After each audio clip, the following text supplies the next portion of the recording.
Bonsoir et bonjour pour ceux qui vont nous regarder pendant la rediffusion. J'étais en train de me dire, voilà, c'est la saison 12 déjà. Merci de votre fidélité. Parce qu'en fait, me supporter 12 ans, ça doit pas être toujours très simple. En tout cas, je suis content d'être là avec vous, heureux à nouveau de tenter cette aventure annuelle avec vous jusqu'au mois de juin pour notre 12e saison de Psychose. Merci beaucoup toutes et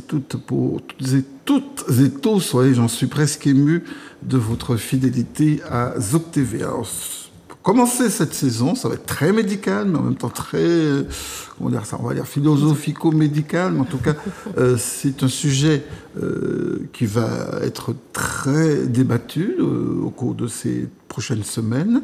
Vous savez qu'il y a un projet de loi sur l'euthanasie, en appelant un chat, l'euthanasie, et le gouvernement s'apprête à légiférer en la matière après une grande période de concertation, et on en parlera très certainement avec nos invités.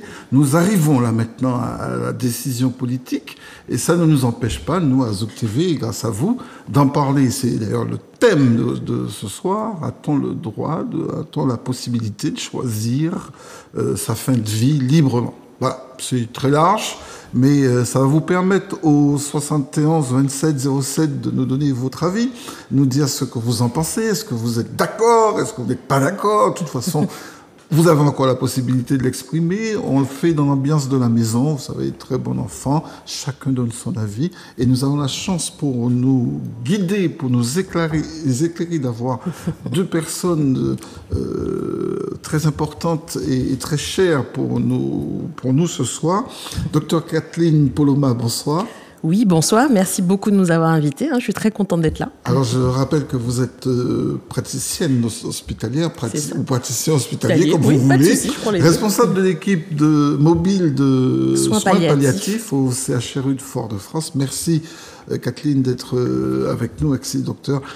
Et l'autre docteur, Rudy Valentino. Bonsoir, docteur. Bonsoir, Fred.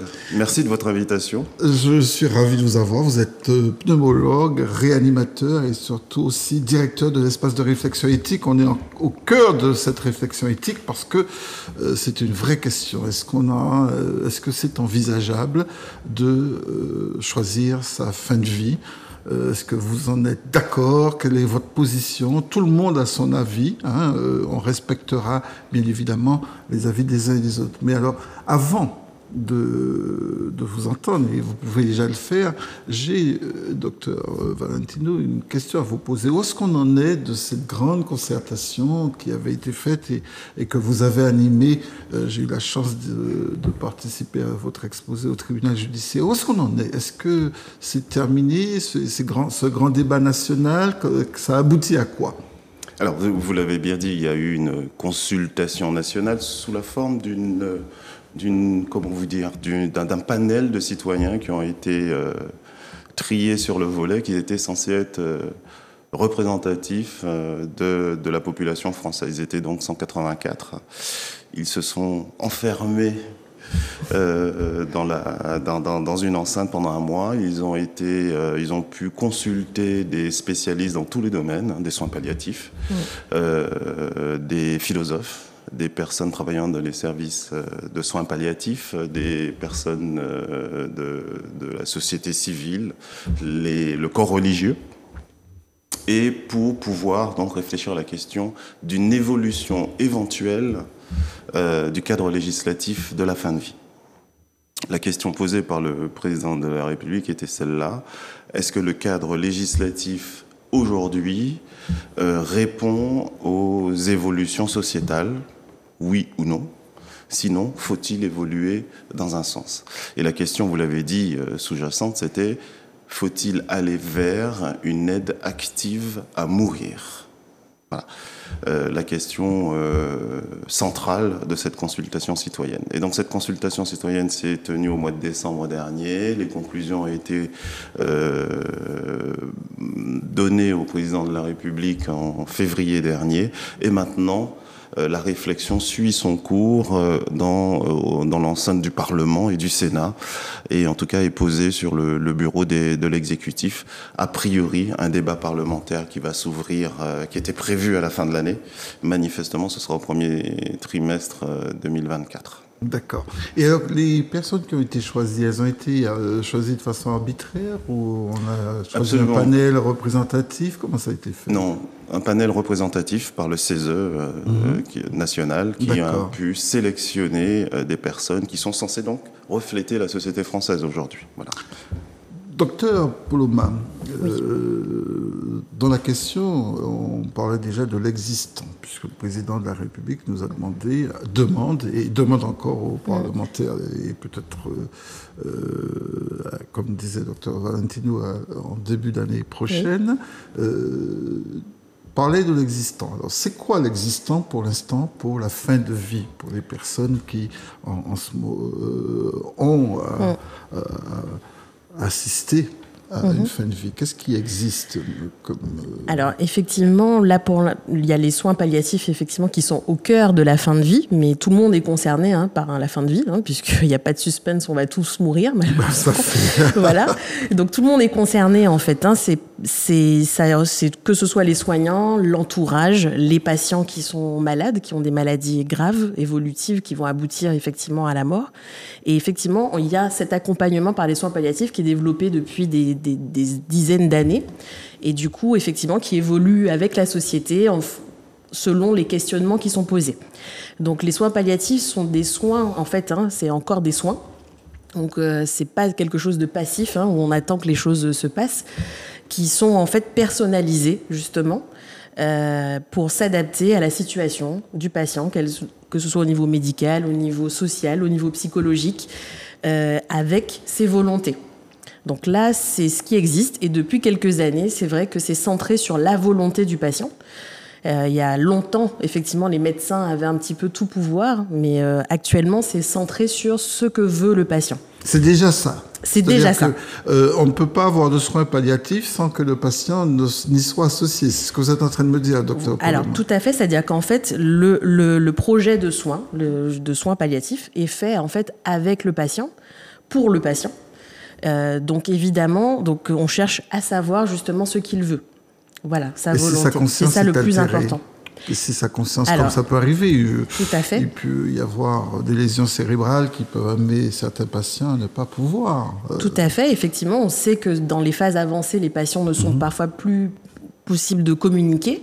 Mais d'où l'intérêt justement de prendre en charge très précocement les patients en situation palliative, parce que c'est vrai qu'on a tendance à penser que les soins palliatifs concernent les patients qui sont en fin de vie imminente, mais en fait, on suit des patients parfois pendant des années, c'est-à-dire qu'ils sont dans une situation où ils ont une maladie incurable, et du coup, plus on les connaît tôt, et plus justement on peut discuter déjà de leur projet, de leur volonté.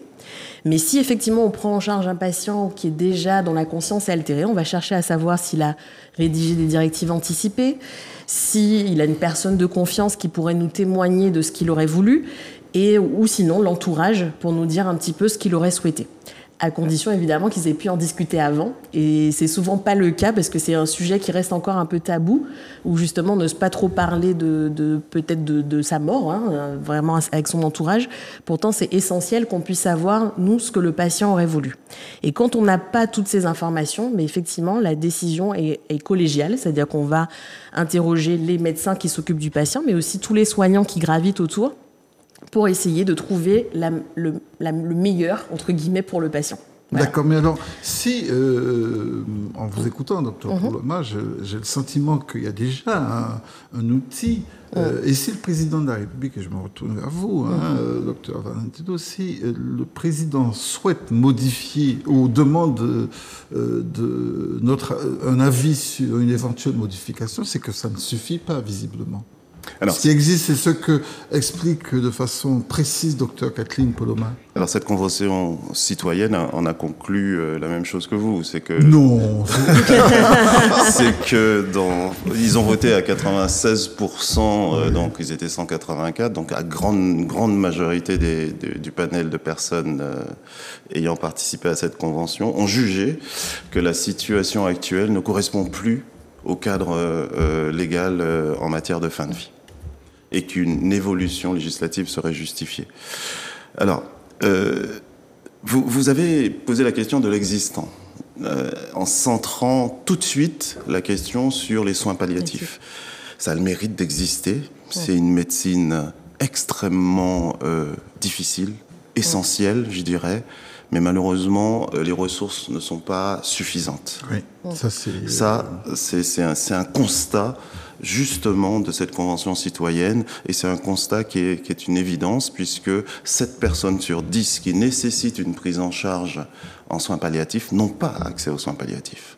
Et ça, c'est une des conclusions de cette convention citoyenne. C'est essentiel. On a un cadre réglementaire, mais par contre, les moyens n'y sont pas.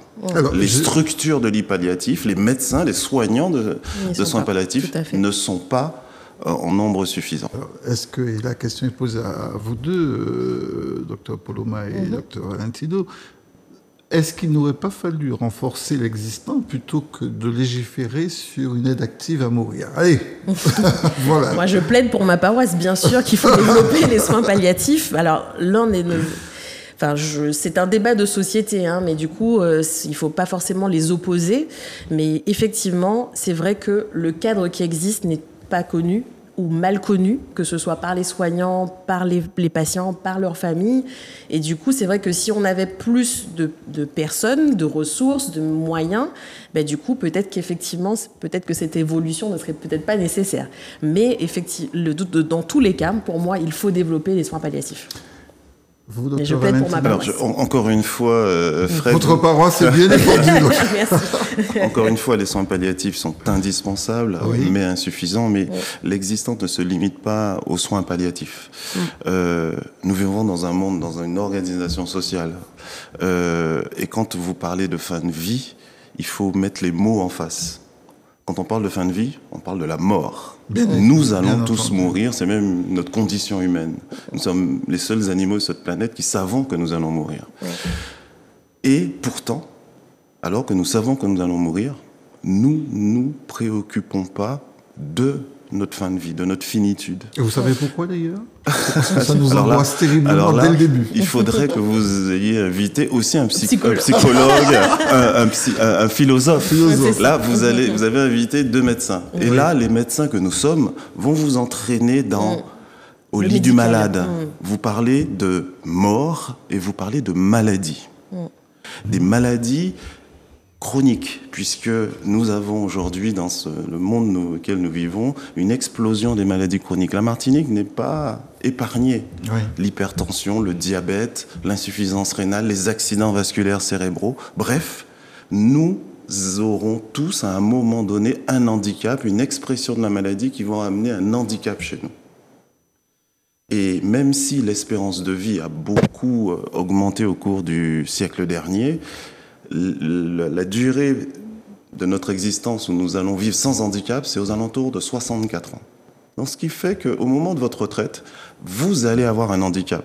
C'est près de 23% de la population. Au moment où vous rentrez à la retraite, vous avez déjà... ce que vous êtes en train de dire, Dr Valentino. Mais c'est la réalité, et c'est tout le problème. Nous allons tous, à un moment de notre vie, nous allons avoir un handicap, nous allons avoir l'expression d'une maladie évolutive. Et à ce moment-là, je me retourne vers Kathleen Poloma, mon confrère, c'est à ce moment-là qu'en fait, que les soins palliatifs commencent. C'est pas à la toute fin de l'existence. Et le fait que nous ayons, à partir d'un certain âge, en moyenne, un handicap, une maladie évolutive, donc on est traité.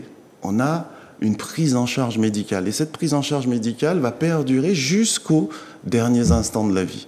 Et mais est-ce que c'est possible? La question de fond, je vais en terminer là.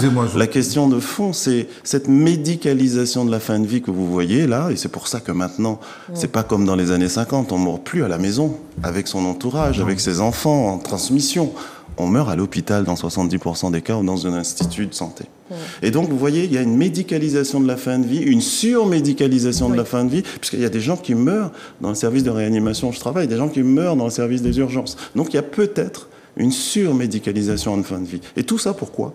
Parce que cette fin de vie, la mort, on ne l'accepte pas. Elle est repoussée, elle est déniée, elle est écartée de notre existence. Mais vous savez bien que la mort ne peut pas être intégrée de façon aussi automatique dans nos vies. Il est certain qu'il ne faut pas d'immortalité, d'éternité. Voilà, les religions, allez, je pique un peu, nous aident dans cela. Il est certain, monsieur le psychologue, qu'il ne faut pas y penser le matin en se rasant, et tous les matins, mais quand même se préoccuper, surtout quand on est affecté par une maladie, se préoccuper de ces derniers instants. Alors, je vais être très concret. Je me préoccupe de mes derniers instants. J'ai à peu près l'âge, d'ailleurs, parce que vous dites que dans 64 ans, 62, c'est pas très loin. Donc, je dois faire quoi? Aller voir mon médecin, déjà. Vous parliez tout à l'heure, docteur Poloma, de directives anticipées. Oui. Est-ce que... comment ça se passe? C'est justement un dispositif que la loi permet, où justement c'est le moyen d'exprimer en fait ce qu'on voudrait, ou surtout ce qu'on ne voudrait pas, en termes de moyens techniques. En fait, ce qu'on ne voudrait pas, si on voudrait être branché à un respirateur ou dialysé ou autre. Qui permet justement de réfléchir, peut-être quand on est encore en bonne santé, ou peut-être même déjà malade, à ce qu'on veut ou ce qu'on ne veut pas, et de l'écrire. Et du coup, ça évite effectivement qu'on passe par les proches pour poser la question. Après, effectivement, ça a toutes ses limites, parce que bien sûr que si on est dans cette réflexion et qu'on est clair de son choix, mais parfois, la plupart du temps d'ailleurs, on ne sait pas. Donc c'est vrai que de toutes les façons, même quand il y a les directives anticipées, ça permet déjà de peut-être en parler déjà avec ses proches. Et elles sont consignées où? Chez le médecin traitant, à l'hôpital? Comment ça se passe? Alors, les directives anticipées, si vous voulez les rédiger, ça peut être sur une feuille libre, mais ça peut être, il y a des formulaires sur Internet aussi qui aident un petit peu à la réflexion. Il faut que ce soit, alors vous la conservez où vous voulez, mais il faut que ce soit quand même à un endroit accessible et que vous préveniez vos proches que vous avez fait cette démarche et où se trouve le document, puisque sinon, ça ne servira à rien au moment où vous ne pourrez pas parler. Les directives anticipées, c'est vrai qu'on les utilise quand le patient, surtout, ne peut pas communiquer. Comme on a bien dit tout à l'heure, c'est tant que le patient parle, on va lui demander en priorité ce qu'il veut, puisque la nature humaine est en fait où on peut changer d'avis. Au moment où le problème se pose, on peut changer d'avis. Donc, tant que la personne est en capacité de parler, c'est elle qui va déterminer ce qu'elle veut ou ce qu'elle ne veut pas. Mais effectivement, si elle n'est pas en capacité, les directives anticipées servent à ça, sont opposables au médecin. Et du coup, on va partir à partir de cette base-là pour déterminer un projet de soins. Donc, je pense que c'est l'occasion, en plus, pour en parler justement avec ses proches, de réfléchir un petit peu à quelles conditions je veux. Et j'appuie effectivement, Dr Valentino, sur le fait qu'on a peut-être... la société a désinvesti peut-être cette fin de vie. Et du coup, on sent qu'effectivement, on pousse vers une médicalisation peut-être trop importante parce que la médecine, et encore plus les médecins, n'ont pas réponse à tout. Alors, je vais peut-être activer chez Dr Valentino des souvenirs plutôt difficiles et douloureux de son parcours de praticien. La période Covid. Pardonnez-moi, je sais que ça n'a pas été toujours simple. Et d'ailleurs, on vous remercie pour l'investissement auquel vous vous êtes donné pendant cette période. Mais enfin, j'étais bien sûr pas le seul, Fred. Je crois que l'ensemble des soignants de la Martinique vous représentez l'ensemble attaché de répondre à cette catastrophe sanitaire. Absolument. Et soyez encore vraiment remerciés tous. En revanche, là, par contre, les gens n'ont pas eu le choix. On les a intubés, on leur a pas demandé vous voulez ou vous voulez pas. Comment ça s'est passé, vous, dans votre service? Alors, je vais tout de suite redire ce qu'a dit le docteur Polomat. Je ne peux prescrire ou faire une action de traitement à un malade que si il est d'accord. Alors, faut être très clair là-dessus. C'est très important c'est extrêmement redire, important, voyez, parce qu'on est à un peu plus de 20 ans de cette fameuse loi Kouchner qui date de 2002, où on donne justement le droit aux malades de refuser un traitement. D'accord. Voilà, c'est un droit absolu. Il s'impose au médecin. Voilà. Donc, je ne peux pas, et aucun soignant ne peut faire un acte médical sans l'accord du malade. C'est ce que dans notre jargon on appelle le consentement. Et le consentement, il faut qu'il soit éclairé, que le patient ait tous les outils pour juger. Donc, vous voyez, cette autonomie, c'est ce qu'on appelle la liberté. On commence à répondre à votre question. Cette autonomie donnée à un être humain malade prend le pas à la fois dans la prise en charge médicale classique et va jusqu'à la loi qui encadre la fin de vie. Et c'est cette fameuse loi Leonetti qui a été modifiée en 2016 où on donne la prééminence au désir du malade. C'est l'autonomie, c'est sa liberté, c'est lui qui décide. Et il a le droit de refuser un traitement même si sa vie en dépend. Donc, pour rebondir sur la crise sanitaire, encore une fois, la prééminence au malade, c'est lui qui décide ce qu'on peut faire et ce qu'on ne peut pas faire. Bien entendu, dans un contexte d'urgence, on fait ce qu'il y a à faire, mais au bout d'un moment, quand la situation est à peu près maîtrisée, on se retourne vers les autres outils que nous donne la loi, si le malade n'est pas en capacité de s'exprimer, la personne de confiance. Et les directives anticipées que nous avons abordées déjà tout à l'heure. Oui, je veux bien entendre ça, mais lorsque le patient se retrouve déjà diminué par l'idée même que c'est la fin de sa vie, est-ce que vous croyez qu'on est dans un contexte où il peut faire valoir toute son autonomie ? Alors, c'est une très bonne question. Hein. Je vous remercie. Donc. Non, alors effectivement, on sait que on est dans une position de fragilité quand on est malade, encore plus en fin de vie.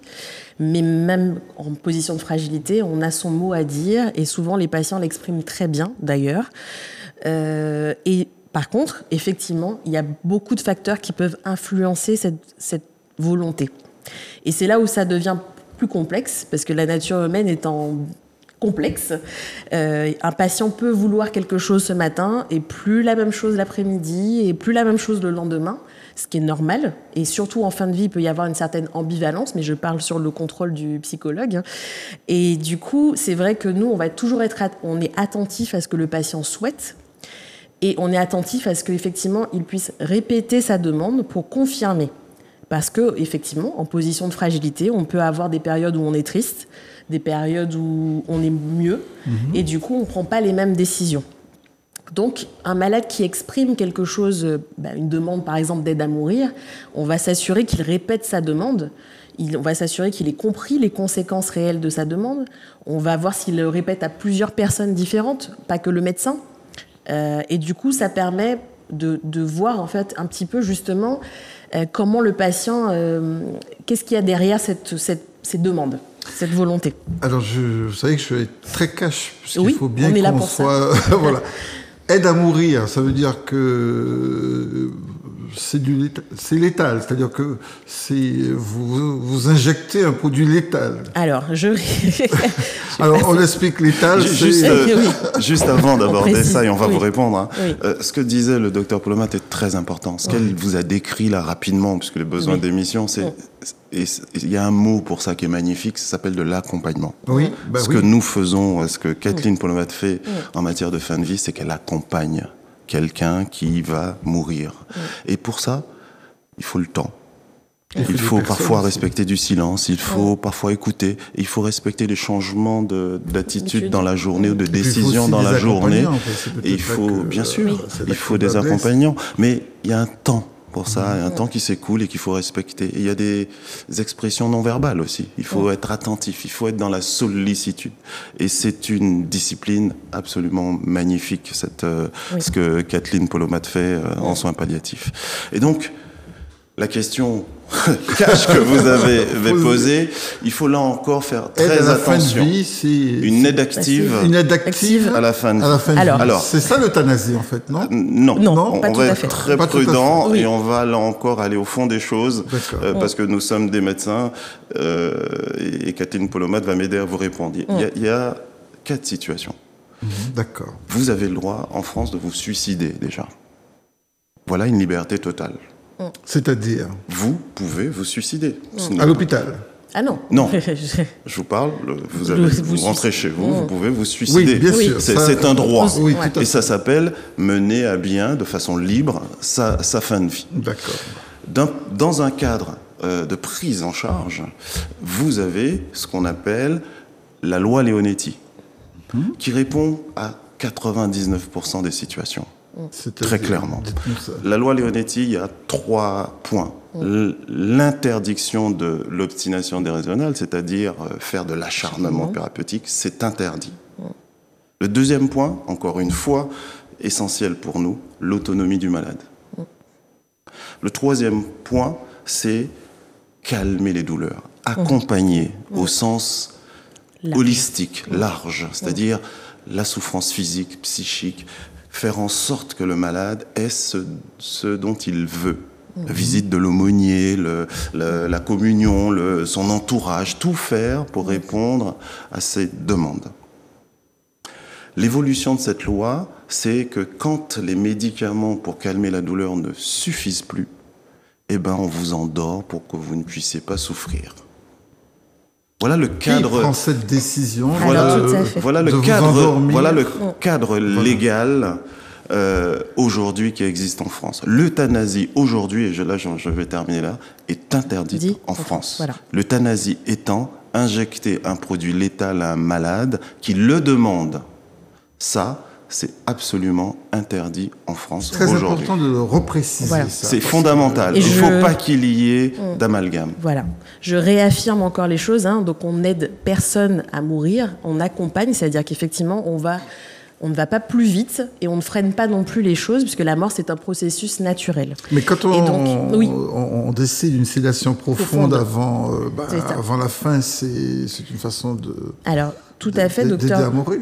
Alors, pas du tout, justement, parce qu'on accompagne, parce que justement, la loi permet la réponse, parce que souvent, ce qu'on nous dit, c'est « mais quand le patient souffre trop, qu'est-ce que vous faites ?» Et donc, la loi, Claes Leonetti, justement, a mis en place ce droit à la sédation donc profonde et continue, maintenue jusqu'au décès. Tous les mots ont leur importance. Tout à fait. Donc, c'est une sédation, c'est-à-dire qu'on endort comme une petite anesthésie générale.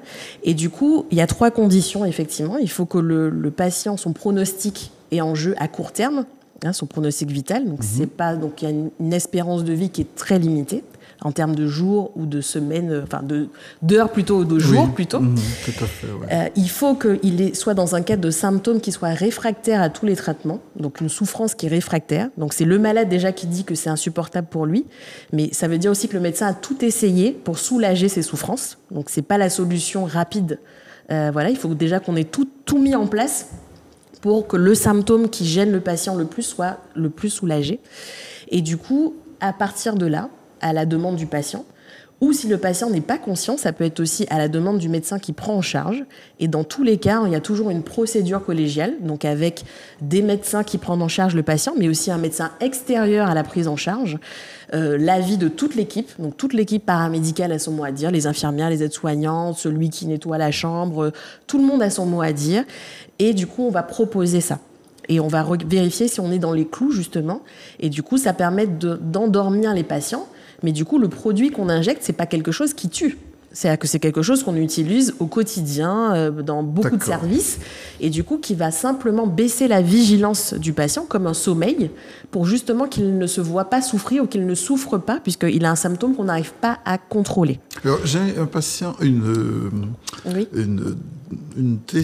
auditrice ce matin, puisqu'on a eu à en parler sur une antenne radio, qui disait que, et vous allez me répondre, parce que moi je n'avais pas la réponse, je suis psychologue, je ne suis pas médecin, elle me disait, oui, mais même lorsqu'on fait une sédation profonde avant la mort, est-ce que le jour de la mort, on ne se rend pas compte qu'on meurt ?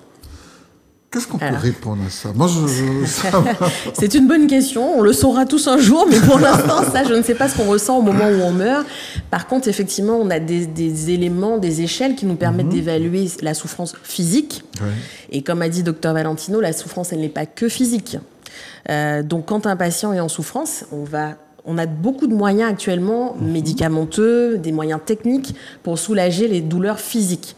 Mais la souffrance, elle peut être aussi psychique et souvent morale, voire spirituelle. Quel est le sens de ma vie, voilà. Et donc du coup, ça va pas être des médicaments, ça va être justement l'accompagnement avec tous ceux qui sont concernés. Et donc en soins palliatifs, on intègre tous les non-soignants, les représentants du culte, les bénévoles, les associations qui font un super boulot aussi d'accompagnement des malades pour soulager cette souffrance.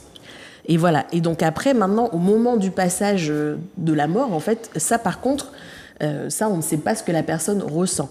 Mais en tout cas, on fait tout pour qu'elle soit le plus apaisée que possible, que ce soit au niveau physique, que ce soit au niveau moral. D'accord.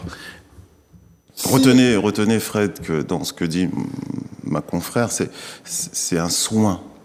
On donne ces médicaments qui font dormir pour pas souffrir. L'objectif du soin, c'est ne pas laisser un malade partir en atroce souffrance. Donc vous voyez que c'est un soin.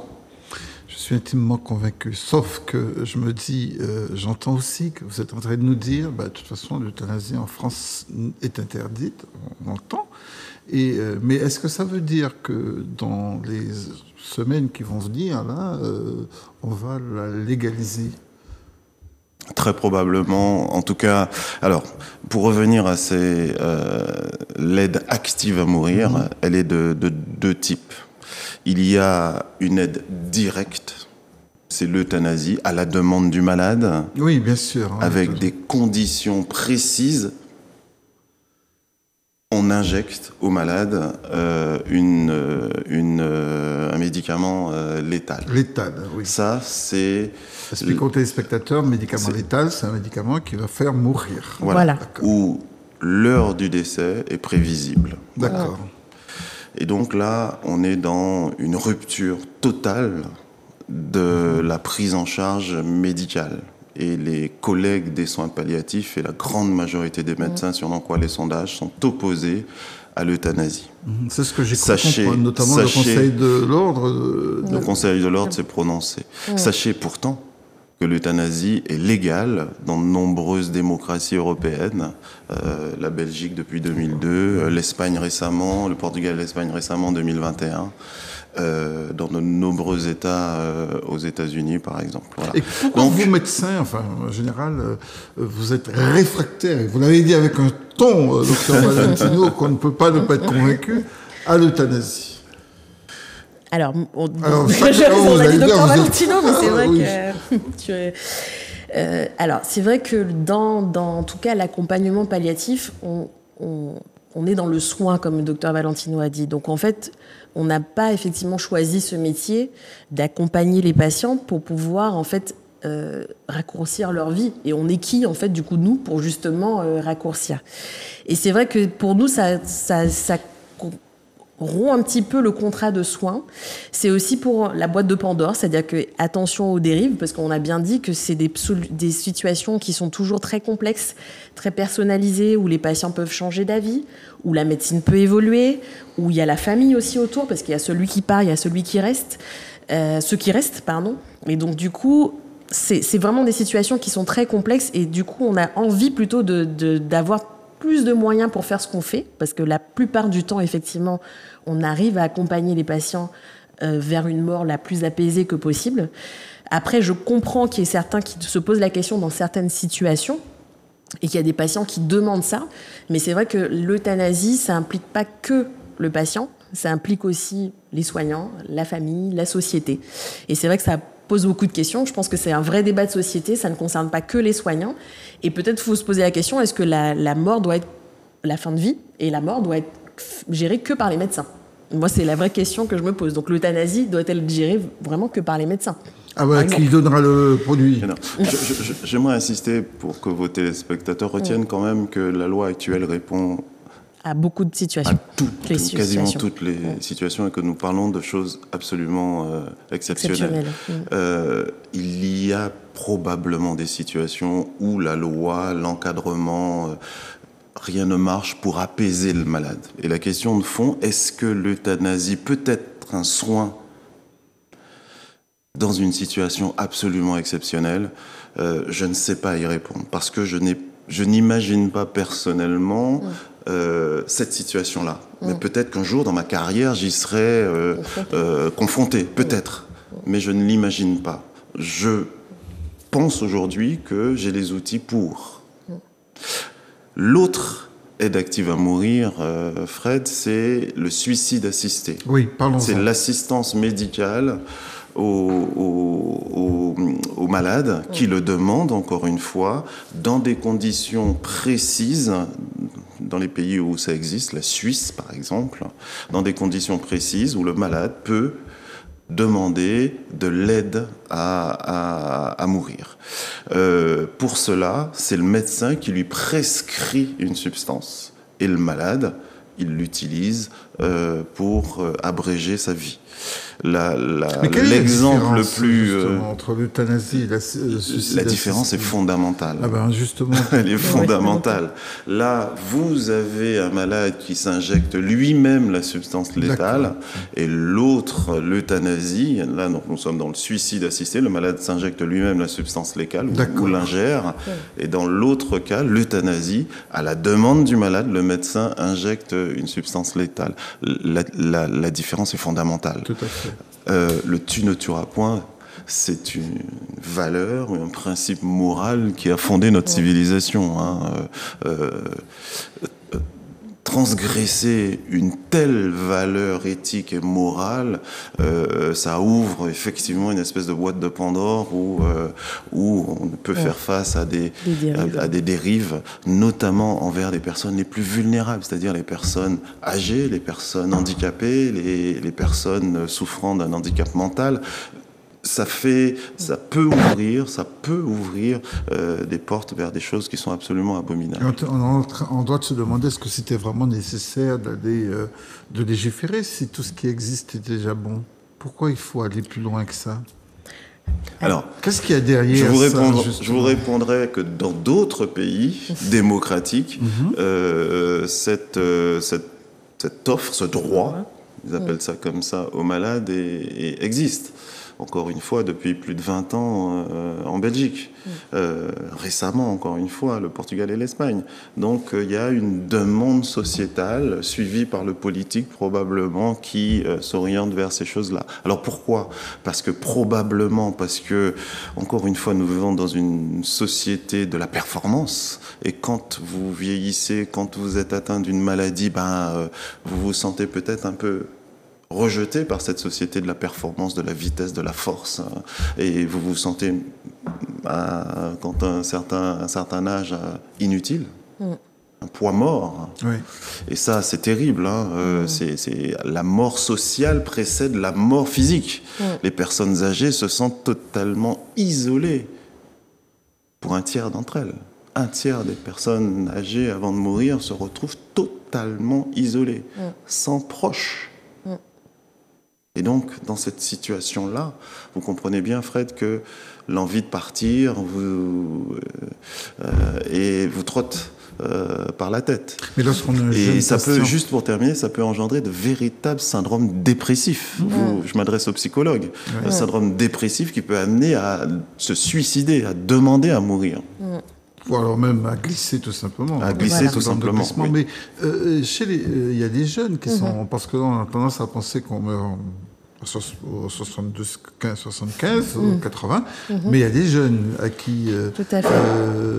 Est-ce que les soins palliatifs, dans ces cas-là, ça se passe comment? Parce qu'on a du mal à imaginer une fin de vie chez un jeune. Alors effectivement, les soins palliatifs concernent tous les âges, même des bébés, des enfants, de tout âge en fait, de la naissance jusqu'à le plus grand âge. Et en fait, il faut se dire que dans la fin de vie, il y a encore de la vie. D'accord ? Il y a encore la vie. Et souvent, les patients, même quand ils sont dans des situations de maladies évoluées, en fait, il y a souvent des projets. Et du coup, un patient jeune, on va l'accompagner encore plus sur tous les projets qu'il peut avoir, ce qui est réalisable. S'il veut se marier, s'il veut voyager, pourquoi pas. Et donc, du coup, on est encore dans la vie. Et c'est pour ça que l'objectif pour nous, c'est de prendre en charge les patients le plus précocement possible et pas de gérer que la phase terminale d'agonie. C'est tout ce qui va en amont, justement, pour gérer justement encore tous les projets de vie que le patient peut avoir. Donc c'est vrai que les débats reviennent parce que la question qui se pose, où la loi peut-être ne répond pas suffisamment, c'est les patients qui ont un pronostic vital engagé à moyen terme. C'est ça souvent les associations qui disent mais en fait je sais que j'en ai que pour 2 ans à vivre, sachant que les médecins font souvent des pronostics qui ne sont pas forcément au cas par cas, en tout cas réalistes. Ça reste des statistiques et individuellement, parfois ça ne se vérifie pas. Et du coup, là, quelqu'un qui dit là je n'en peux plus, je sais que j'en ai pas pour longtemps, qu'est-ce qu'on me propose parce que moi je souffre. Et effectivement pour l'instant c'est là où on n'a pas, il y a cet accompagnement qui doit se mettre en place et souvent qui permet justement que le patient ne se pose plus cette question de mourir plus vite, mais c'est là où les associations disent mais le patient qui lui n'en peut plus et qui souhaite finir, qu'est-ce qu'on lui propose? Et c'est là où le débat s'est inséré et c'est là où ils veulent justement proposer cette possibilité d'aide active à mourir. Voilà. Alors, la dernière fois, j'étais trop timide pour vous poser la question lorsque vous avez exposé au tribunal judiciaire, mais il y avait quelque chose qui me frustrait, c'est les moyens mis en œuvre dans le cadre de cet accompagnement de fin de vie pour l'entourage. Parce que, et ça c'est quand même important, de penser à l'entourage du patient ou de la patiente qui va mourir. Or, j'ai pas le sentiment que, y compris dans les projets de loi, qu'il y ait qu'il y ait un focus, qu'il y ait une réflexion portée sur l'accompagnement psychologique de l'entourage. J'avais cette question à vous poser, comme je vous ai juste en face de moi, docteur Valentin. Sans doute, le docteur Poloma pourra mieux vous répondre que moi, parce que la question que vous posez, c'est la question des aidants, j'imagine. Parce que pendant cette phase de plus en plus longue, d'ailleurs, de fin de vie, de prise en charge en soins palliatifs, qui est de plus en plus longue, parce que l'espérance de vie à la naissance a augmenté, la question de l'entourage, effectivement, de l'aidant. Et de l'aidant qui puisse se libérer, qui puisse bénéficier d'une aide financière, parce qu'il va avoir une perte de revenus en s'occupant de son proche, que cette question des aidants soit enfin reconnue. Et ça, on en parle depuis quelques années. Et je crois qu'il y a un projet de loi qui est sorti, qui va sortir plutôt, pour pouvoir accompagner l'entourage de la personne en soins palliatifs. C'est intéressant. Le projet de loi, il va être en marge de ce qui on espère.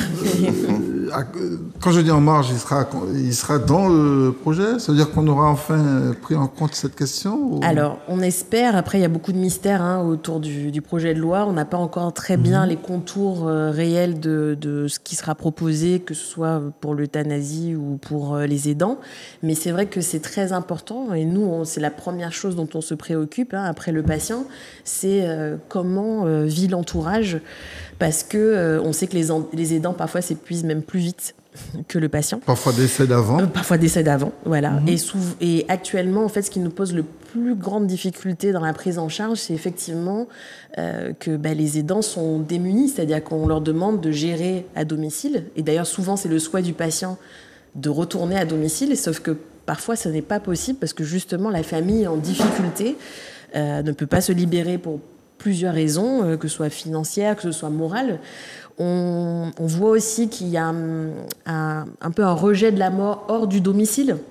On n'a pas envie que la personne meure à la maison. Donc du coup, c'est difficile. Donc la famille se sent isolée. Alors qu'avant, peut-être, alors là, c'est l'antillaise qui parle, mais c'est vrai qu'il y avait la vie de quartier, les communautés religieuses qui aidaient la famille à vivre ce moment difficile où les gens se sentaient entourés. Alors que là, ils se sentent complètement isolés, démunis face à quelqu'un, face au mourant, en fait. Et c'est vrai que là, ça nous pose de plus en plus de problèmes, parce que du coup, c'est des patients qui ne peuvent pas rentrer à la maison. On n'a pas énormément de structures, voire quasiment pas à proposer. Et du coup, ça met tout le monde en difficulté, en souffrance. Et donc, cet accompagnement des aidants est essentiel. Et l'accompagnement psychologique encore plus, puisqu'il y a celui qui part, comme on a dit, mais il y a ceux qui restent. Absolument, voilà. Oui. Alors, on avait l'impression, d'ailleurs, je rappelle aux téléspectateurs, je sais que le sujet est très grave et implique beaucoup de réserves, voire d'inhibitions, mais vous pouvez nous appeler au 71 27 07. On fait comme avant, on discute, on échange sur la question, vous donnez votre avis. Est-ce que vous pensez que c'est envisageable et que c'est possible tout simplement, ou vous pensez de l'inverse? Vous nous le dites et on sera un plaisir de vous répondre ou d'échanger avec vous à ce sujet. Cela dit, il y a quand même des difficultés dans cette question, c'est l'aborder avec les gens. Parce que pédagogiquement, est-ce que vous avez l'impression qu'on a mis tout ce qu'il fallait pour échanger sur cette fin de vie? Est-ce que, par exemple, ce forum citoyen dont vous faisiez allusion tout à l'heure, Dr Valentino, a été suffisamment élargi à la population? Je parle de nos pays, Guadeloupe, Martinique, Guyane. Comment se sont imprégnés les acteurs, y compris religieux? Parce que c'est une question qui traverse bien évidemment la religion. Je vous le disais tout à l'heure, toute la difficulté, c'est que on ne souhaite pas en parler de la mort. Et là, je suis très surpris que vous organisez une émission au moment du dîner de nos téléspectateurs, parce que nous risquons de gâcher, de leur faire perdre l'appétit. Ils ont déjà dîné en général. Alors, il y a des sondages auprès de la population française.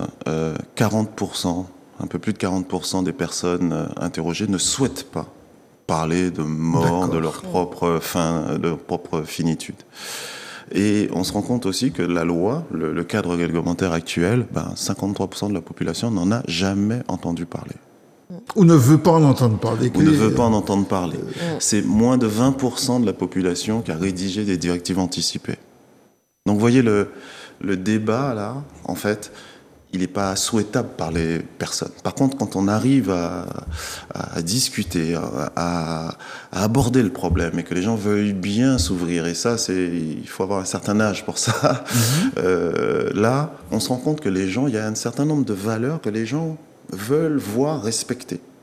Ils veulent, on vous l'a suffisamment dit, ils veulent contrôler les choses. Ils veulent avoir les moyens de décider pour eux-mêmes. Ils veulent... Et là, c'est ce que nous apprend ces sondages, c'est qu'ils se préoccupent de leur entourage. Ils veulent être entourés de leurs proches. Troisièmement, ils ne veulent pas souffrir.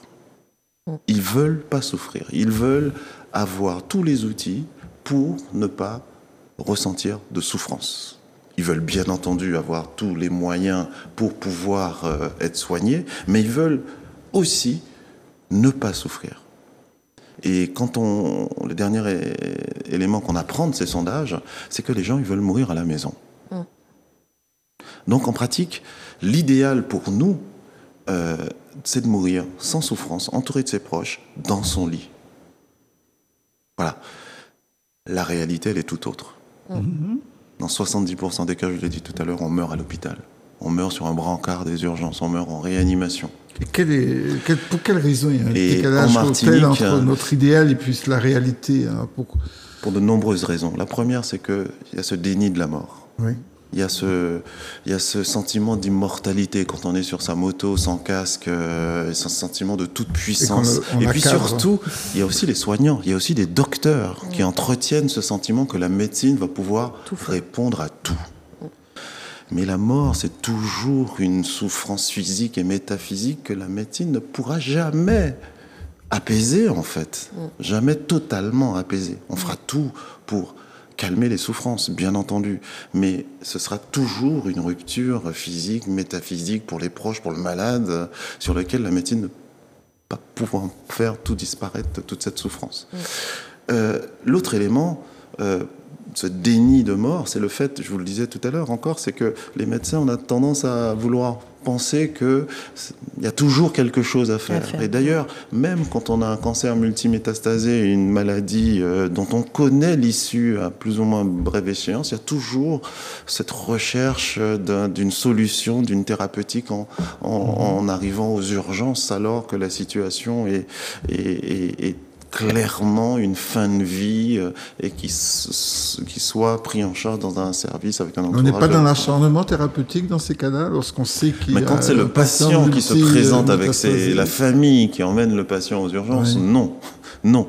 Et nous tâchons, alors que le service des urgences n'est pas à l'endroit, mais nous tâchons de répondre à la demande. Mais la demande n'est pas de sauver, de régler le problème, c'est justement de faire des soins palliatifs et de replacer le malade dans une prise en charge d'accompagnement de fin de vie.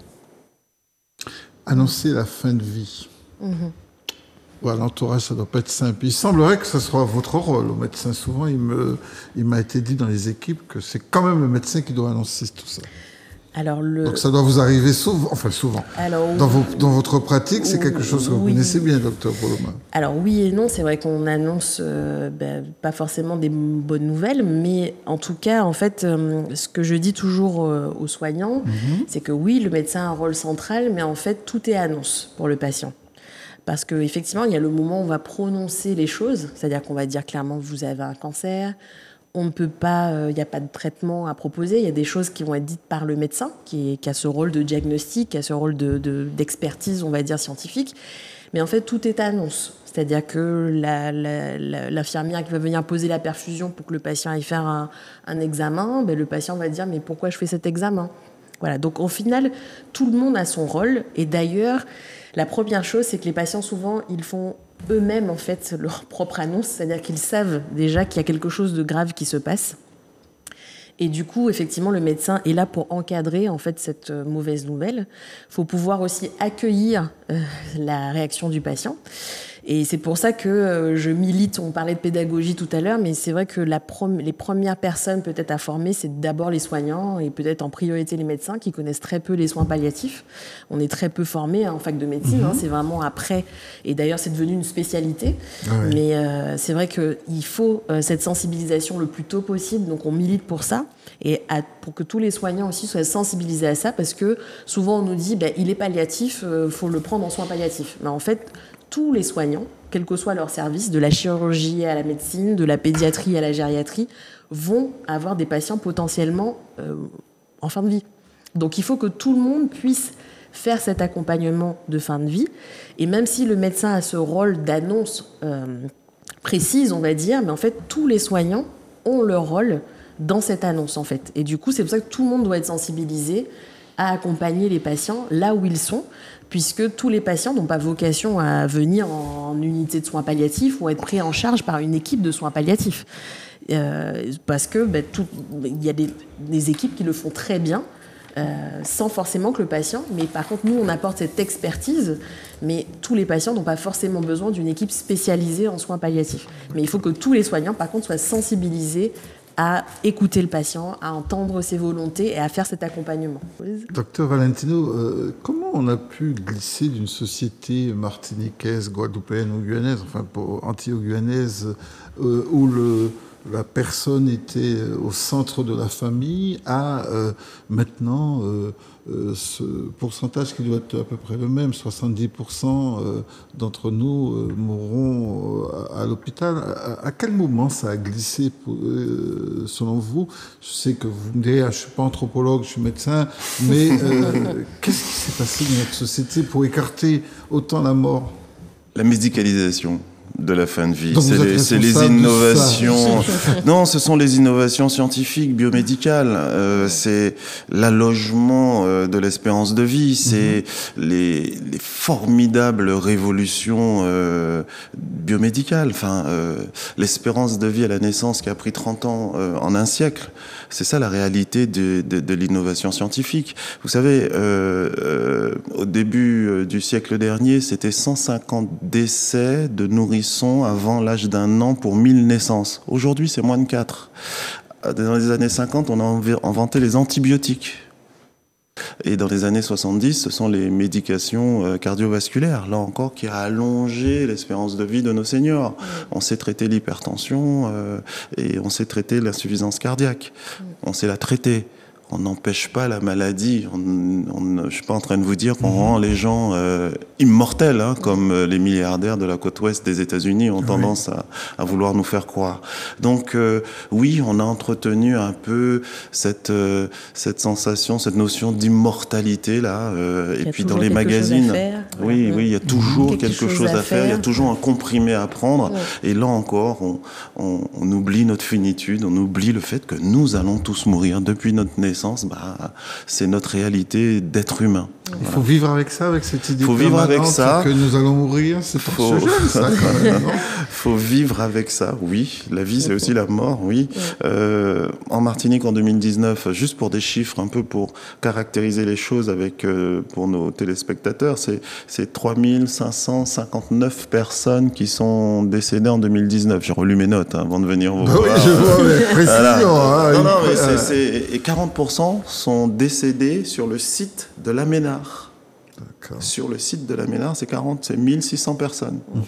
Dans le service de réanimation où je travaille, c'est 300 personnes qui sont mortes en réanimation en 2019. En 2019, oui. J'ai évité les années Covid parce que les chiffres sont voilà. Donc vous voyez bien, on est sorti de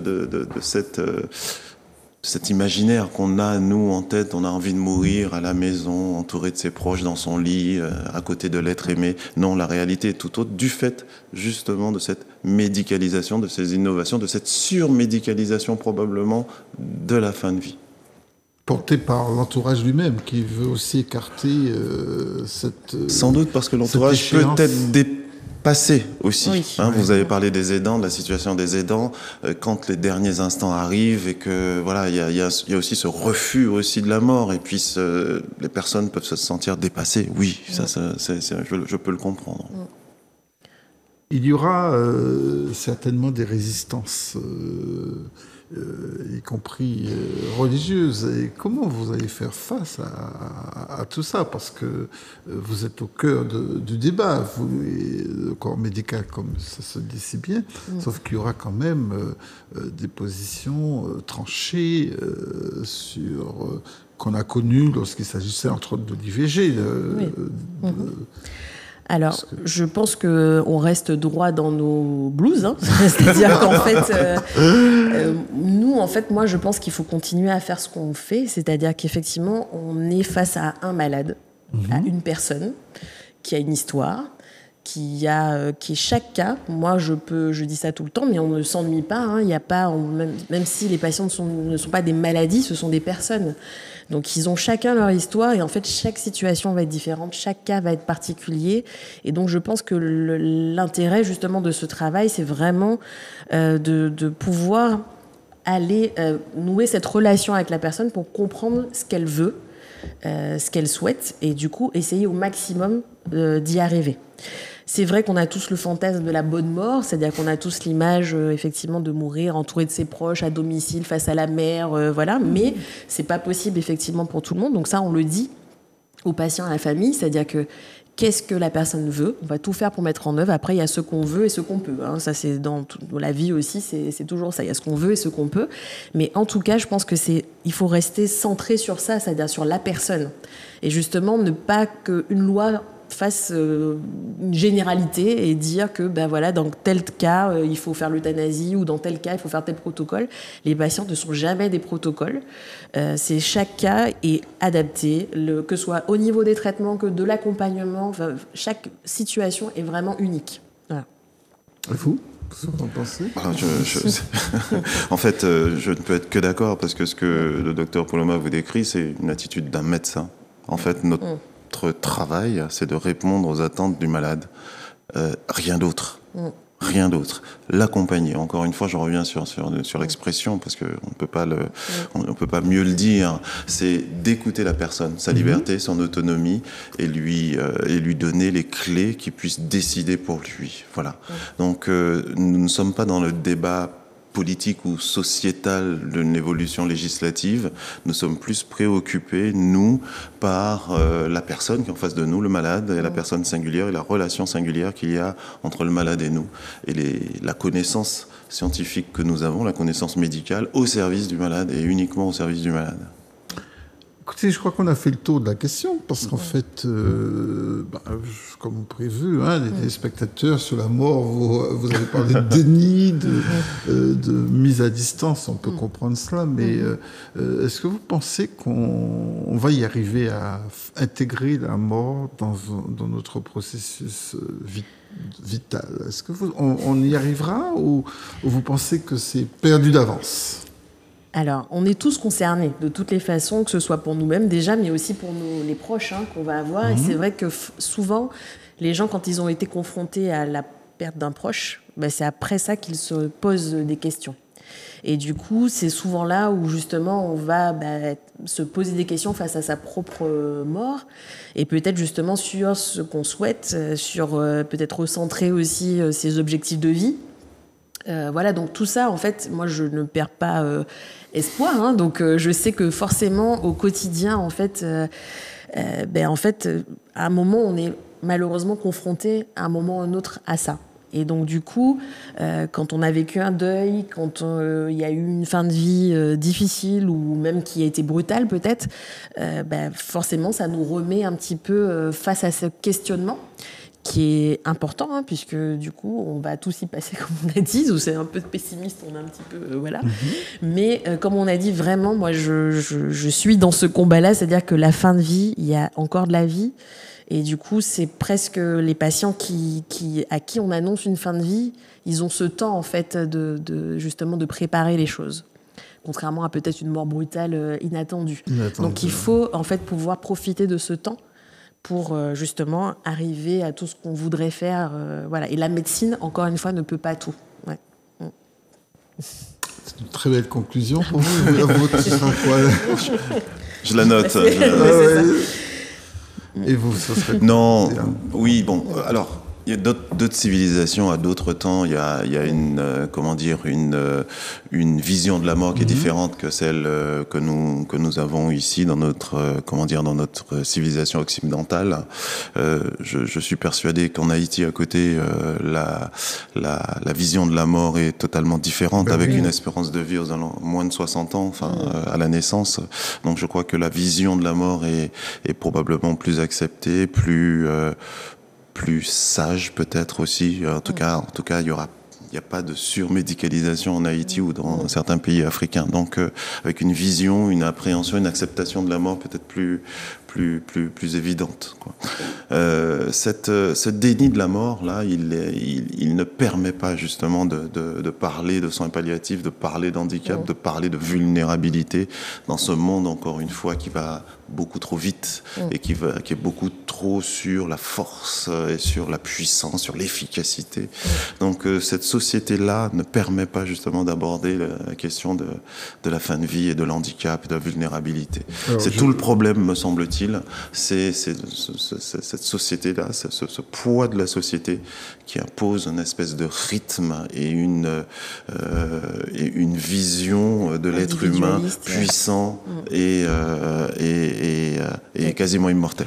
Alors à vous deux, je pose la question, est-ce que l'agenda politique n'était pas un petit peu trop prématuré? Parce que si les gens ne sont pas encore prêts, est-ce qu'il faut simplement le faire parce qu'en fait on l'a fait au Portugal, en Espagne, en Italie, en Belgique, ou alors il fallait attendre que les gens soient prêts? Et question subsidiaire, comment les préparer surtout à ce débat? Je crois qu'il y a deux choses différentes. Les gens pas prêts à parler de la mort, à imaginer leur finitude, sûrement. L'évolution législative, c'est autre chose, me semble-t-il. C'est le constat partagé par d'autres pays qu'il y a des situations, encore une fois, exceptionnelles. Qu'est-ce que vous appelez, docteur, des situations exceptionnelles? Pour nous éclairer, parce que c'est sur ces situations que vous semblez valider l'idée qu'il pourrait y avoir. Je vous avais dit que nous ne sommes pas des philosophes, donc on va vous emmener dans des choses pas très jolies et basiques, qui est un peu notre quotidien. Je vous prendrai un exemple pour répondre à votre question. Voilà. Vous imaginez que j'ai 30 ans. Vous pouvez facilement l'imaginer, que j'ai gagné le Tchimberé de 3-4 fois, et qu'un jour, je suis sorti un dimanche m'entraîner et que je suis tombé. Et je me suis fait une fracture cervicale, je suis tétraplégique. Oui. Et pour vivre, je suis dépendant d'une machine qui m'aide à respirer. Il se peut que dans une telle situation, quelqu'un qui était en pleine santé, un sportif de haut niveau, dise à son médecin: docteur, cette vie-là, allongé tétraplégique dans un lit, dépendant d'une machine pour respirer, je ne la veux plus. D'accord. Voilà une situation exceptionnelle, totalement réaliste, qui va être extrêmement difficile à gérer, même avec l'aide des soins palliatifs, avec un entourage, une prise en charge. Il se peut qu'en dépit d'un entourage présent, des aidants, d'un service de soins palliatifs, il se peut que cette personne, en toute lucidité, avec sa liberté, dise « cette vie-là, je n'en veux plus ». Alors on fait quoi? Alors qu'elle n'est pas en fin de vie. Oui, Elle bien n'est sûr, pas justement. en fin de On fait vie. quoi dans ce genre de situation? Voilà la situation exceptionnelle pour certains qui justifie l'évolution vers une aide active à mourir, que ce soit vers le suicide assisté. Mon exemple là, cette personne-là, elle ne peut pas s'injecter le produit létal, donc le suicide assisté, c'est pas possible pour elle. Mais l'euthanasie, où il y aurait un soignant qui injecterait à la demande... Un médecin Un soignant. Ça peut être une infirmière. Un soignant, j'insiste, qui devra injecter un produit létal à ce patient, à cette personne, à sa demande. J'insiste, vous insistez, mais moi aussi souffrez que je le fasse. Comment le soignant qui, par définition, travaille en délégation du médecin, c'est lui qui prend la décision? Parce que vous me dites un soignant, mais c'est quand même le médecin qui va dire vous lui injectez le produit létal. Non, En fait, c'est le malade qui le demande. Voilà. C'est le malade qui le demande.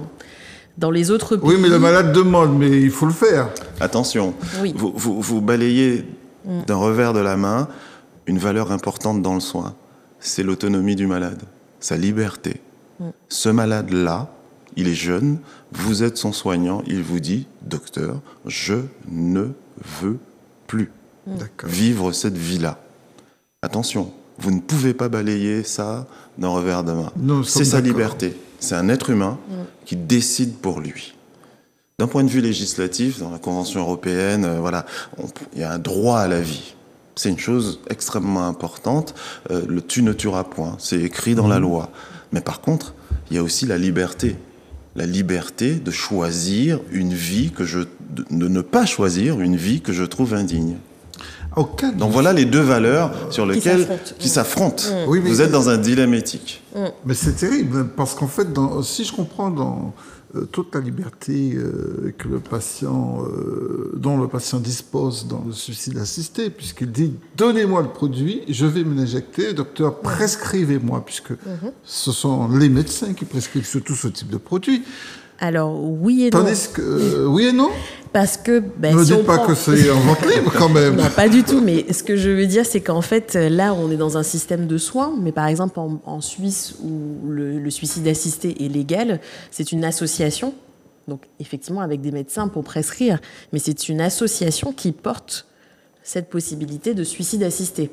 Donc, c'est pour ça que c'est un débat vraiment de société. C'est-à-dire que c'est pas forcément, justement, même s'il y aura toujours l'intervention d'un médecin, évidemment, d'un soignant qui puisse évaluer la situation, mais ce n'est pas forcément au médecin de pratiquer, en fait, voilà. Mais ça, pour l'instant, on n'a aucune idée. D'ailleurs, c'est pour ça qu'on est un peu inquiet par cette évolution, parce que personne ne sait comment elle va être appliquée. Ces modalités d'application, pour l'instant, on n'a aucune information. Voilà, donc c'est pour ça qu'on est prudent sur le fait de qui va faire ça. Très bien, et je comprends bien votre prudence à tous les deux, hein, mais j'entends donc je veux mourir, je le dis au médecin, parce qu'il faut quand même que ce soit le médecin qui entende ça, c'est bien ce que j'ai compris.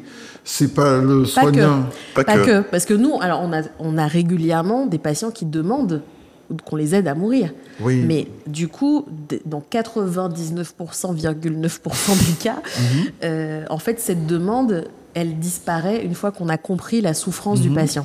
Parce que derrière, souvent, quelqu'un qui demande d'aller aider à mourir, il y a une souffrance derrière. Et du coup, c'est pour ça que le médecin n'est pas unique et qu'on ne fait pas d'accompagnement palliatif seul. Parce qu'effectivement, le patient peut le dire au médecin, mais il peut très bien le dire à l'aide-soignante au moment où elle fait la toilette, et il peut le dire au psychologue. Et du coup, c'est important pour nous, justement, d'échanger, de voir ce que le patient a dit à chacun, et de comprendre en fait quelle est la souffrance derrière. Et moi, souvent, ce qui nous interpelle, là je parle pour moi, mais mes collègues aussi, c'est que souvent, c'est que le patient se sent un fardeau pour les autres. Et ça, du coup, ça pose question à nous, nous en tant que société, pas que les soignants, parce que nous, on est dans le soin, mais ça veut dire qu'il sent qu'il est un poids, en fait, pour son entourage, pour les autres. Et donc là, c'est là où vient le principe de la liberté. Est-ce qu'on est vraiment libre quand on prend une décision d'aider à mourir juste parce qu'on ne veut pas être un poids pour les autres? Est-ce que c'est une vraie position de liberté? C'est une vraie question. Il y a quelqu'un qui veut discuter avec nous en fin d'émission. On va quand même en recevoir au 71 27 07. Bonsoir. Bonsoir. Bonsoir, soyez bien le ou la bienvenue. Bonsoir. On vous écoute. J'ai l'impression que cette personne ne sait pas qu'elle est à l'antenne. Grégory, tu peux m'aider? Ça y est, elle a disparu. Alors, c'est quand même important de se dire quand même que c'est une très grosse responsabilité, mine de rien,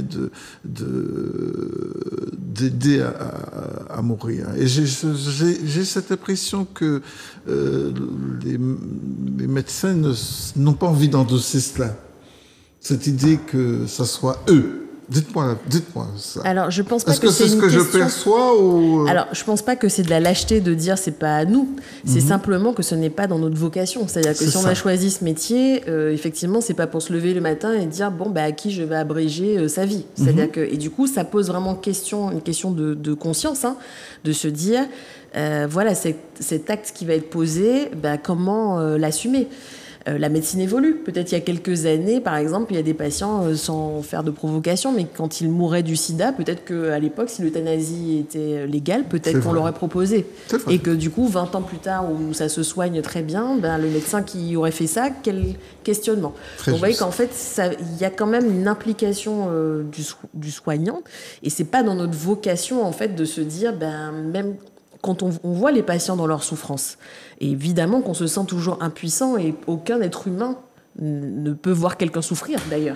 Donc du coup, c'est pour ça qu'on va toujours tout faire pour le soulager, mais aussi après le soulager en abrégeant sa vie, c'est vraiment un autre positionnement. Voyez. Et nous, dans notre vocation, on n'a pas fait ce métier en fait en se disant voilà. Après, c'est une position qui est majoritaire, mais il y a des médecins qui sont prêts à le faire. Voilà, on a évoqué, avant, il y a eu le même débat peut-être pour l'IVG, et du coup, on espère que quand même dans la loi, il y aura cette clause de conscience, parce qu'effectivement, ça implique le soignant, mais dans sa personne, dans sa conscience, voilà, dans son âme et conscience. Très bien. Donc on est prêt à prendre des responsabilités, mais peut-être pas celle-là. Voilà. On va essayer à nouveau cette personne au 71 27 07. Bonsoir. Oui, bonsoir. Oui, votre prénom? Marcel. Marcel, soyez le bienvenu Marcel, vous serez le seul et unique qui aura ce privilège de cette force plutôt, ce courage de venir nous donner son avis sur quelque chose qui est souvent mis à l'écart dans nos consciences. Difficile aussi. Oui. Alors, ça fait un moment, depuis le début, je suis. Oui. J'écoute, j'apprécie, mais quand le docteur Valentino a dit que s'il a fait un jeune sportif, au niveau après l'accident, il est tétraplégique et il demande de soustraire de cette fille. Mais s'il ne parle pas, qui prend la décision pour lui et il n'est pas majeur? Vous verrez. Peut prendre cette décision. Parce qu'il est vraiment accablé, il est juste le battement des yeux ou bien touché, mais il ne peut pas parler. Et il est vraiment, il est vraiment souffrant, et il est au service de tout le monde. Alors, quelle est la décision que vous prenez à ce moment? Je vous écoute à la télé. Merci. Merci Marcel. La question, on va y répondre. Docteur Valentino et docteur Poloma. Oui, merci Marcel. Merci beaucoup parce que j'ai donné un exemple et vous êtes allé encore plus loin dans le détail. merci beaucoup parce que c'est la réalité du quotidien. C'est des foultitudes de situations plus ou moins particulières que nous avons à affronter. Et pour répondre à Marcel, c'est d'abord toujours le malade au centre du débat. Et si le malade n'est pas en possibilité de s'exprimer, encore une fois, Marcel, et c'est pour ça que nous sommes là, surtout avec le docteur Poloma, c'est d'insister sur les directives anticipées. Il faut absolument que nous rédigions nos directives anticipées, qu'on essaye au minimum de dire ce qu'on voudrait, ce qu'on ne veut pas, si on n'est pas en capacité de s'exprimer. Ensuite, la loi offre la possibilité de désigner quelqu'un pour nous exprimer, là encore, témoigner plus exactement de ce qu'on veut dans une situation, encore une fois, où on ne peut pas s'exprimer. Choisissez bien la personne de confiance. Le médecin traitant, par exemple, ça peut être la personne de confiance. D'accord. Voilà. Donc, là encore, c'est d'essayer de respecter la volonté du malade et quand il n'y a pas de directive anticipée qui s'impose à nous, quand il n'y a pas un témoignage d'une personne de confiance, les docteurs discutent avec les proches, les docteurs essayent d'interpréter les éléments du parcours de vie de la personne, la gestuelle, la façon dont il se comporte quand on lui propose un traitement, s'il s'oppose à la prise en charge. On essaye de construire un compromis devant l'absence d'informations sur les directives anticipées sur la personne de confiance et de façon collégiale. Je crois qu'ils ne veulent pas nous quitter, les spectateurs. Ils ont bien raison parce que c'est un débat passionné et extrêmement intéressant. Nous accueillons une personne tout de même. Non, pas partir sans vous accueillir. Bonsoir. Bonsoir, Monsieur Galva. Bonsoir, Fred. Bonsoir. Comment vas-tu? Je vais... Bruno, bonsoir. Téléspectateur fidèle. Oui, c'est bien. On est à la 12e édition. C'est très bien. 12e édition et on arrive aussi à la fin de l'émission, donc je vais aller vite. Oui. Permets-moi de saluer Mano et Grégory qui est à la technique et à la réalisation de l'émission, oui, ainsi que les téléspectatrices et téléspectateurs de Zouk TV. Et bien sûr, je salue chaleureusement parce qu'ils nous ont appris beaucoup de choses ce soir. Ces deux invités, deux médecins, Madame Dr Poloma et Monsieur Dr Valentino. Alors bonsoir et merci à tous les deux. Bonsoir. On a notamment appris que 70% d'entre nous mourraient dans les instituts de santé, quels qu'ils soient, parce qu'il faut aussi peut-être ajouter les maisons de retraite, ces fameux EHPAD, où on place de plus en plus nos parents âgés, et que les soins palliatifs concernaient les Martiniquais à tout âge. On est vraiment surpris que des enfants aient des problèmes assez importants au point de vouloir la mort ou bien que leurs parents soient d'accord pour qu'ils meurent. Alors ma question, Fred, toi qui es bien placé pour y répondre, c'est quelle conduite à tenir par rapport à quelqu'un qui veut mourir. Tout à l'heure a été cité l'exemple d'un sportif, mais il y a malheureusement aussi beaucoup d'accidents de voiture et surtout de moto. Donc ils ont une vie particulièrement animée. Je parle des motards, puisqu'ils conduisent des engins très puissants et tout d'un coup, ils se retrouvent soit mutilés, donc handicapés, ou c'est pas toujours facile pour leur remonter le moral. Donc ma question à tous les trois, parce qu'il faut quand même les garder le plus longtemps près de nous, et je pense que chaque personne a une expérience à apporter sur Terre, à un savoir particulier, à des dons uniques. Donc chaque personne est précieuse. Donc quelle est la conduite à tenir justement pour les garder près de nous, pour éviter qu'elles aient recours à l'euthanasie ou au suicide.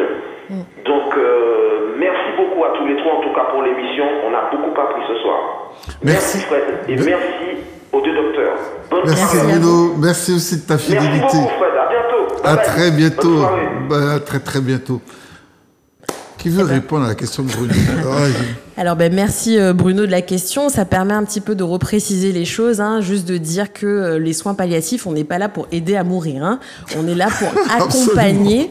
Donc effectivement, même les enfants, quand ils ont des maladies graves ou un handicap grave, peuvent se retrouver dans des situations palliatives et du coup on va accompagner, c'est-à-dire qu'on va marcher avec, pas plus vite ni moins vite, mais effectivement quand on sait que l'enfant peut arriver jusqu'au stade de la mort. Voilà. Et donc, du coup, la question, effectivement, est très importante parce qu'elle soulève la notion de dignité.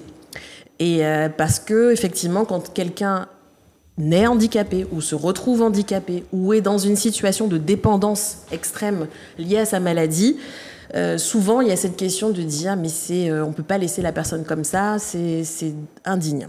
Et du coup, ça, la notion de dignité, malheureusement, souvent, elle est un peu...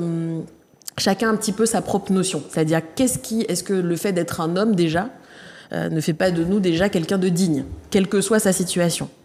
Et du coup, c'est vrai que c'est souvent par, on va dire, je ne sais pas, comme par projection, où on se dit, mais moi, je ne pourrais pas vivre dans cette situation. Mais en fait, on se rend compte que même des gens qui sont dans cette situation peuvent être heureux de vivre, tout en étant handicapés, peuvent avoir des projets, peuvent du coup apporter beaucoup à leur famille, même dans des états de dépendance extrême où le patient ne communique plus, ne parle plus, mais parfois c'est cette personne qui permet de souder la famille. Voilà, donc du coup ça, c'est très compliqué et c'est une notion presque philosophique, vraiment anthropologique même, de dire mais qu'est-ce qu'un homme digne en fait ? Est-ce que c'est le fait d'être performant physiquement qui nous rend digne ? Peut-être pas. Donc du coup c'est vrai que cette question est vraiment très importante parce que on ne sait jamais quand nous-mêmes on est dans cette situation comment on va penser. Peut-être que on sera très content de pouvoir encore vivre et voir notre famille même si on est dépendant d'une machine ou en fauteuil roulant.